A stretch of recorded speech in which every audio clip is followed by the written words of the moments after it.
আজকের ভিডিওটা থাকবে শুধু খাওয়া দাওয়া নিয়ে।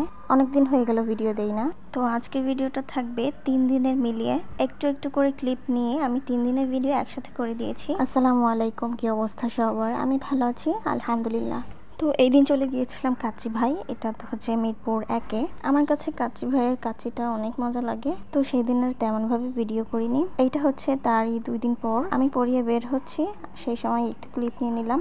আর বাহিরে ছিল অনেক রোদ, যার জন্য এভাবে হাত দিয়ে রাখছি মুখের মধ্যে। দেন বিকেল দিকে চলে গেছিলাম রমনায়, তখন প্রায় 6টা বাজে। দেন আমরা মেট্রো থেকে ঢাকা বিশ্ববিদ্যালয়ে নেমে গেলাম। নেমেই দেখলাম চানাচুর মাখা বিক্রি করছে, তো এখানে এসে আমরা আটকে গেলাম।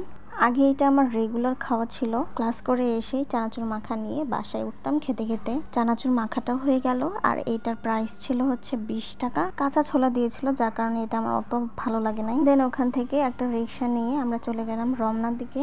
আমরা একটা ভুল কাজ করেছি, সেটা হচ্ছে রমনায় যেতে হলে ঢাকা বিশ্ববিদ্যালয় না, শাহবাগে নামতে হবে। আমরা একটু আগেই নেমে গেছিলাম, আগে না সরি একটু পরে নেমেছি। তো রিক্সা নিয়ে টিএসসির ওখান থেকে আসার পথে শাহবাগ এসে আমাদের দেখলাম আমরা ওখানে আন্দোলন চলছে, ওখান থেকে আবার রিক্সা চেঞ্জ করতে হয়েছে। দেন এই রমনায় আসতে আসতে অনেক লেট হয়ে গেছে। তো সেই দিন আমার মনটা অনেক খারাপ হয়ে গেছিলো, কারণ আমি শাড়ি পরে গিয়েছিলাম একটু ছবি তুলতে, আর সেটাই একদম ভসতে গেল। যাই হোক, যেটা আল্লাহ না চায় সেটা কখনোই হবে না।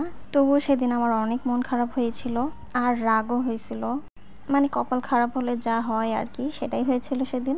আর এই তো রমনায় যাওয়ার পর আমার মুডই খারাপ হয়ে গেছে, যার কারণে ছবি তুলি নাই। এরপর আমি ওখান থেকে বের হয়ে যাই, বের হয়ে ডিরেক্ট মিরপুর চলে আসি। মিরপুর 1-এ অষ্টব্যঞ্জনে এসে এখানে বসেছি।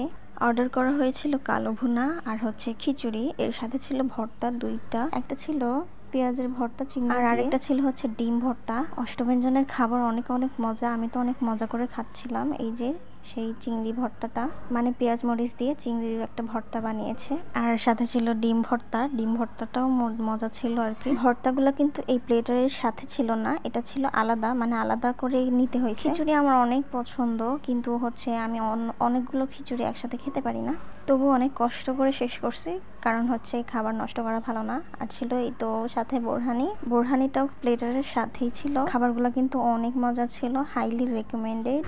মজার খাবারটা খেয়ে চলে গিয়েছিলাম এরপর বাসায়। এখন যে ভিডিওটা দেখতে পাচ্ছেন এটা হচ্ছে তারই পরের দিন। এখানে লাচ্ছিটা আমার কত পছন্দের সেটা তো আপনারা জানেনই। এই ভাইয়ার দোকানটা হচ্ছে আমি আমার ফ্রেন্ডের কাছ থেকে পেয়েছিলাম আরো 5-7 বছর আগের কথা এটা। তো ফার্স্টে হচ্ছে আমি পাগল ছিলাম তেঁতুলের চায়ের জন্য, আর এখন লাচ্ছির জন্য পাগল। 0 পয়েন্ট থেকে মিরপুর 12-তে আসার সময় এই মামার দোকানটা পড়ে। দোকানটা হচ্ছে পানের দোকান, মিষ্টি পানের দোকান। অনেক রকমের পান ছিল আঙ্কেলের কাছে। যেটা বানাচ্ছে এটা হচ্ছে শাহী পান। আঙ্কেল এত সুন্দর করে পান বানাচ্ছিল, মানে অনেক গুছিয়ে কাজ করছিল আস্তে আস্তে। এই পানটার দাম ছিল হচ্ছে 50 টাকা করে। আগুন পান খেয়েছেন কখনো? সেই আগুন পানের মতোই সেম একটা টেস্ট আসবে।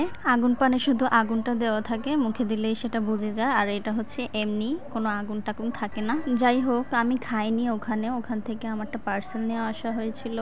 আর এটা চিনেন, এটা হচ্ছে পান পারাক। আমি ছোটবেলায় অনেক পছন্দ করে খেতাম, এখন চোখের সামনে থাকেও না, আর আমার খাওয়াও হয় না। মিরপুর 12-এর আশেপাশে যারা আছেন তারা যদি আর কি পান খেয়ে থাকেন তাহলে এটা খেতে পারেন। আর এই যে এটা হচ্ছে আমার সেই পছন্দের পান পারাক। আঙ্কেল সবগুলো পান সুন্দর করে সাজিয়ে নিয়েছে, আর দেখছিল ভিডিও করছি, তার জন্য আঙ্কেল সুন্দর করে আমাদের সামনে ধরেছে। আপনারা যারা এখন আমার পেজের ভিডিও দেখেন কিন্তু আমার পেজে ফলো দেন নাই, প্লিজ ফলো দিয়ে দিবেন। আর আমার সাথে কানেক্ট থাকতে অবশ্যই আমার ইনস্টাগ্রামে ফলো দিয়ে দিবেন। সবাই ভালো থাকবেন, সুস্থ থাকবেন, আল্লাহ হাফেজ।